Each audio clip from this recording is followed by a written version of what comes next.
Hello, everybody. Welcome to another edition of your Coach on the Couch series as we preview the Amherst boys basketball season. I'm joined by Amherst boys basketball coach Phil Jagielo. And Coach, a lot of talent on this team, a lot of guys to replace. But I guess talk about, first of all, your history. What brought you into basketball? What brought you into coaching? And what brought you to Amherst? I was never the best player back on my high school team. I graduated from Tri-County. And I just had a great relationship with my coach. Spent a lot of time with him off the floor, and just that relationship side of things where he's just someone I really looked up to. Josh Connect, he's over in Marshfield now. Wanted to stay around the game of basketball, and the easiest way to do that was kind of be a player coach and go back after I graduated and help out, and kind of got roped into some JV2 stuff and was willing to do that. Took a couple years off basketball and really wanted to get back into it. Went back to Tri-County. Had the opportunity to join Spash. I was, with Spash and Coach Anderson for Sam Hauser and Joey Hauser. Sam Hauser's wedding this summer. Got to go there and hang out with Blake Griffin. Never would have thought, that in my entire life. And Trev Anderson, who's a tremendous friend of mine, and really wanted to become a head coach, and so this opportunity opened up. Spent a few years here. Spent a year at UWSP with Coach Semling. Always wanted to get into college basketball, and I think, like I've talked to you before about this, of just being a dad and being a coach and finding that perfect balance, and being a college coach just didn't give me that. So was able to come back to Amherst, and last year had a good year with a good crew, and now here we are with our team this year. And you talk about like that history with this school, and it seemed like you seemed more dialed in last year when you came back in. You obviously knew the players very well, but it seemed like as the year went on, the team was able to buy in more and more and kind of figure out more and more what their identity was going to be. And I guess what are you hoping to build on that with this season? I think it's kind of been a theme for us as since I started coaching here and been a head coach, is we always seem to be a little bit better in December than we were in November, and better in January than December, and so on. And this year we have four returners who practiced with us last year. And really one guy who soaked up heavy minutes in Spencer Cohen. But they're guys who were around us every day and in drills, and they understood. I'm not a huge, massive fan of the word culture, because I think you either have it or you don't have it. We've had some moments where I know our culture is trending in the right direction. It could still always be better. Moments of practice this year where, that group of, seniors last year really set the tone for this, and really, they're the foundation of this program. In my tenure here, pardon me, and Spencer and Jaron and Bo and Parker were able to watch those guys and how they prepared for all their games, and they're doing a great job taking this younger crew under their wings this season. You say that as one of them walks right through right now. Spencer walks in with a smile on his face. That guy's always smiling. It's hard not to love that guy. And you talk about some of the seniors, obviously Cohen, Diedrich, Alfuth, and Filkowski. What have they brought to this program over the past 4 years? You've seen them in two different stints now. I guess what has been their impact on this team? Just their ability to lead. And to set the tone every day in practice. And yesterday our message before our game was, life doesn't get easier. You're able to handle hard better. And it was fun asking Jaron and Spencer, have I lightened our standard in practice and dipped energy and lowered our goals? And the answer is no. These are guys who've been with our program for 4 years, and they've just learned to embrace hard times, and practice hasn't gotten easier. They've just been able to handle that adversity. And when you have guys like Jaron and Parker, or Jaron and Spencer, they're able to guide these guys through this stuff. And Aiden Jastrzomski's a coach for us this season, and when we're stuck in drills and these guys are really struggling and they might not get it right the first time, it's awesome to have these guys put their arm around the younger, inexperienced guys and say, hey, I've been there, and I know what you're feeling. And that player-led team is just so much more important than anything I have to say at times. And when you talk about the player being led, obviously you talk about Aiden coming back as kind of an assistant coach and volunteer type guy. What does it mean to see those guys coming back for you as a coach, guys who you've coached and kind of taking the same path you kind of took? The Friday after Thanksgiving, we had, Tyler Soulsby and Ethan Zilich and Aiden Jastrzomski and Mac Ledusky, and prior to that we had Jake Derzinski coming back and playing against our guys, and and even players that I coached back at Tri-County come back and play against us, and to maintain that relationship and to have them be invested in our program and invested in something that they were a part of, it makes me so proud.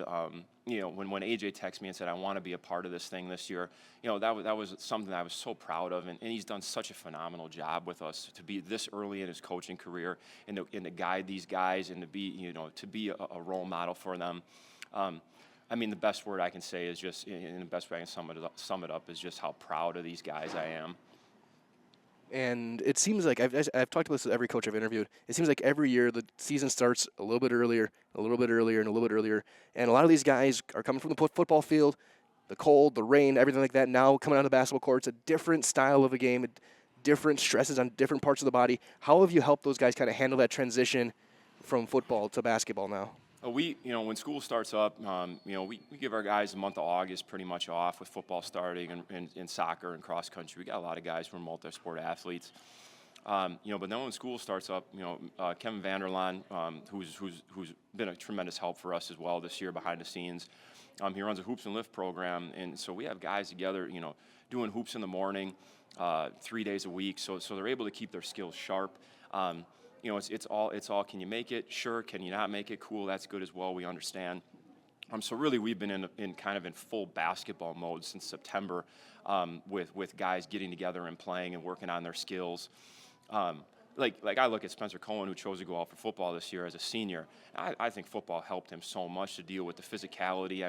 When I saw Spencer bully down Mac Ledusky the other day in our scrimmage, I was like, man, I'm not sure if Spencer, non-football Spencer, would have been able to do that. But the contact, the cross country, our guys who run cross country, it helps them with their endurance. The guys who play soccer, it helps them with their agility. And the football, it helps with the physicality. And then we just find a way to utilize those strengths. And now turning onto the court itself, what's going to be kind of your style? Obviously, this team is very athletic. I guess what's going to be kind of the style you want to play this year? It hasn't changed a whole lot. We got a gift sent to us November.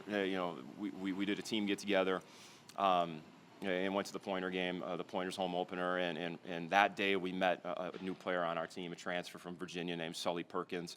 He's a sophomore for us. He scored 16 points last night. And that was a huge boost for us, getting a guy who's about 6 foot 6'1" and can shoot the ball.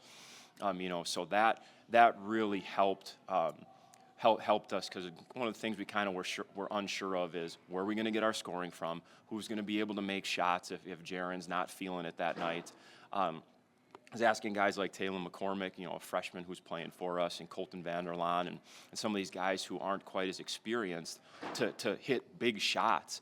Night in and night out, that's a lot to ask for them. So we added another guy in the mix in Sully, but for the most part, we're gonna be a little bit more reeled in this year. Try to shot selection is something we talk about a lot, but we're still gonna shoot. We're still gonna shoot a lot of threes, and our guys love that. We're gonna play off 2 feet in the paint, and then Jack Seeger's had a tremendous offseason for us as well. So it gives us a good presence inside, and then Bo Dietrich comes in for him, and we're gonna play an aesthetically pleasing brand of basketball, I hope. And on the other side, defensively, what's kind of your philosophy to limit some of these higher scoring teams that you're going to see this year? We've placed a tremendous amount of a high priority on blocking out, limiting teams to one shot, finishing plays. I think last year we could be a little bit more aggressive, a little bit more out in the passing lanes. This year we've kind of packed it in and been more of a gap-centric team, a little bit more pack-oriented. And it's not to say we can't change things up. Today we're going to practice pressing a little bit. But for right now, it's teaching a lot of fundamentals on the defensive side of the ball, and where that takes us, is to be determined. And with a team like this and a conference like this, obviously the CWC ranges from Division III to Division IV, and then the other conferences into Division V. I guess, what does it mean for you to see how this team handles the conference itself, which can be very physical, very tough, and then some of these non-conference games, getting yourselves ready for late when you get to March against some of these other bigger schools that are going to be playing, you're going to see in the playoffs?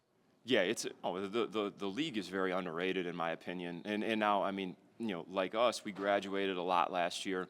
the league turned over a lot of really good players this year, so that's beneficial to us. It'll be interesting to see where we're at when we get in the league. People have asked me my opinion on where we're going to finish in the conference, and I don't have an accurate answer for you. I just don't. And I think our conference schedule really does prep us for. Last year we got just a massive playoff win against Freedom at home here. But ultimately, we know what we're up against in the Division III level. Looking at Milwaukee Academy of Science, their roster, 1 through 8, 1 through 9, they're probably all Division III, if not, Division III to Division II to Division I college players. So we just take it one game at a time and celebrate the success along the way. And when you look at this senior class, well, a quick question about them is: what do you want them to leave behind when they move on to this year's juniors, who will take over that role next year? I think they've already done a nice job of starting to leave their mark on this program. Like I talked about, taking some of these guys under their wing and really embracing them and lifting them up. And we talk that, we're only going to be as good as some of our underclassmen. And Spencer and Jaron and Ethan and Bo, they understand that, and they've been tremendous, and they're going to leave their mark. I mean, when you watch Jaron and Spencer play, the effort, the enthusiasm that they play with, it's contagious, and they set the standard night in and night out in practice, and then in the games. It's just so rewarding to watch them compete. And then for you as a coach, how have you been growing as a coach over these past few years? How has your growth kind of helped mirror these players, help kind of lead them forward? I'm open and honest about this stuff. Is that as Talon and Colton walked by, I talked about this the other day when they were stuck in a drill for 20 minutes. I think young aggressive Phil. It wouldn't have been quite as warm and fuzzy, and it wouldn't have been quite as uplifting. And and that's where I feel I've grown. Is I talk about how coaching is being a father has helped me tremendously as a coach. It's helped me become a better a better husband. Being a father has helped me become a better coach. It's not that I've lowered my standard, but I've mellowed out a little bit. Now I'm still very intense in a lot of things I do, but not quite as aggressive and angry all the time. That I try to coach more through passion versus anger. And I guess on a different level, how you want to help these guys on and off the court as this year goes on, from grades 9 through 12. I guess, how do you want to help them leave their mark, not on the basketball, but also on this school as a whole? Yeah, no, it was. We're going back to our theme yesterday in the locker room, talking about how life doesn't get easier. You just learn to handle the hard stuff better. We were asking our guys, and I said, you guys who are seniors, talk to me like, hey, you probably sat as a junior and said, I can't wait to get to my senior year, and then Bo D, who actually just walked by here, said, in talking to AJ, hey AJ, I bet you couldn't wait to graduate high school, and get to real life. I said, has it gotten easier or harder? Teaching these guys resilience and perseverance, and that, life is full of disappointment, and you know that, and I know that, and life is full of failure, and we use the word failure often, and some people would be like, that's a taboo word you can't use, but we talk about failure, and we talk about just because you fail in something, it doesn't make you a failure. Is it your resiliency and your perseverance to bounce back from those mistakes? We talk one clap mentality of clap your hands, let it go, move on.